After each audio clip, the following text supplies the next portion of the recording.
Now, standing on Ynys Môn, Anglesea's southwestern coastline, surrounded by sweeping vistas, green rolling hills and distant mountains of Snowdonia, is the Neolithic cruciform passage grave Barclodiad y Gawres, overlooking Porth Trecastell, or Cable Bay. Now, this monument gives a revealing and surprising glimpse into the lives of our ancestors. Now, perched on a spectacular cliffside location, the structure was erected without the use of metal tools, and it dates from around 3000 to 2500 BC. Unfortunately, it's kept behind locked gates, and access to the key seems almost impossible these days. I've tried a couple of times. So this passage grave must be glimpsed through iron bars in semi-darkness. I mean, I guess this is for the best because of the vandalism of the past. In English, the name means the giantess's apronful, which gives you an idea of its impressive size. And there is other burial mounds in Wales which have a similar name. The name's commonly perceived as an apronful of rocks thrown down in disgust by a witch or a giant's wife. From a description in 1912 of the site, it indeed seems to be just a pile of stones, and I thought it was a collection of cysts. And the apparent earthen mound covering the monument hides a concrete dome that was constructed after the site was excavated in 1953, which replaced a cobblestone cairn, and it was robbed as an easy source of building materials, I think, in the 18th century. Now, to the north there's a 20-foot passage which leads to a central area with a chamber and a pair of side chambers to the east and west. The west chamber had a small annex within which the cremated remains of two men were found. One of the best finds of these excavations was in the central chamber, and there was a number of decoratively carved stones with spirals, chevrons and zigzag incised onto them.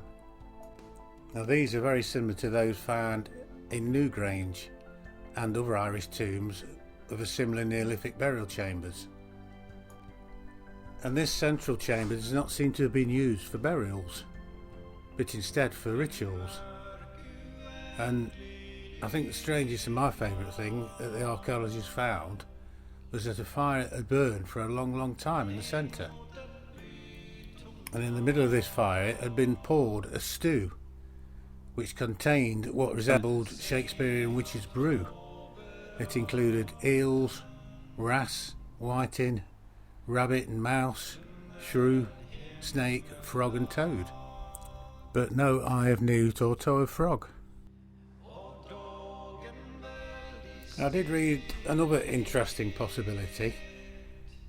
It was that these people seem to be fascinated by creatures that live in the margins of the natural world, creatures that live underground, where man would only bury the dead, or in water where man couldn't exist at all, or only coming out at night when the veils between the two worlds seemed to be lifted.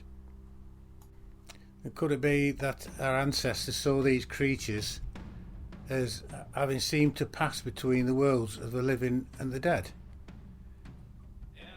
Because we're very different to us spiritually, and they were very much closer to nature than us, so it sort of makes sense to me. And the discovery of these organic remains has given us a glimpse into the ritual lives of our ancestors, probably causing more questions than answers. Now, this got me wondering about the Druids.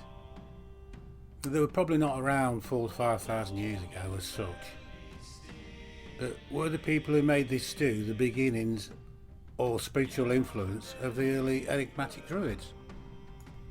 There's much debate about where the Druid people came from and when, and our classic texts determine that they originated as a mixture of indigenous Neolithic tribes of Britain and the Celts, who came from east on a wave about 2000 years BC.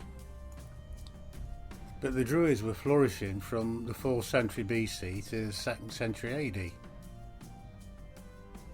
And some of their religious traditions can apparently be traced back to at least 3,000 years BC. And they mainly thrived on the Isles of Britain and Ireland and parts of northern Gaul. And I do consider Inismon, Anglesey, as their spiritual home. And I think a text called On the Ocean is the first written source on the existence and traditions of Druid priests, by a Greek chap called Pythias, who set out to discover the source for the supply of tin, which was very important for the Greek economy at the time. And it's rumoured at the time that it was sourced from the Isle of Britain in 330 BC.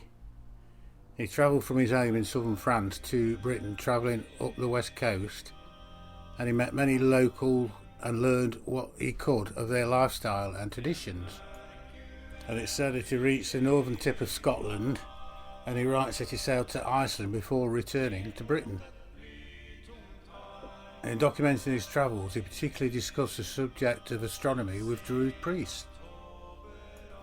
And Pythias describes the Druids as natural philosophers, and he seemed to have a lot of admiration for them. Another of the earliest written accounts of the Druids was by Julius Caesar, 59-51 BC. And then you have Pliny the Older, who was a Roman author, naturalist, natural philosopher and naval and army commander in AD 79. And he gives the only detailed account of Druid ceremonies. Places of worship were usually quiet places, secluded areas, it seems, like clearings in the woods or sacred groves in the forests, and the use of stone circles. And the Isle of Inismon and Wistman's Wood in Dartmoor are both believed to be important Druid sites. And Anglesey was supposedly the place where the Druids were taught. And in my opinion, a lot of the legends and stories about the Druids must be treated with caution, as they may have been altered by subsequent Christian influences and exaggerated. And as I say, Julius Caesar, he was an enemy of the Druids, so would not necessarily give them glowing accounts of them. But it does make me wonder if they originated from these Neolithic peoples who built these temples and the chaps who made this stew.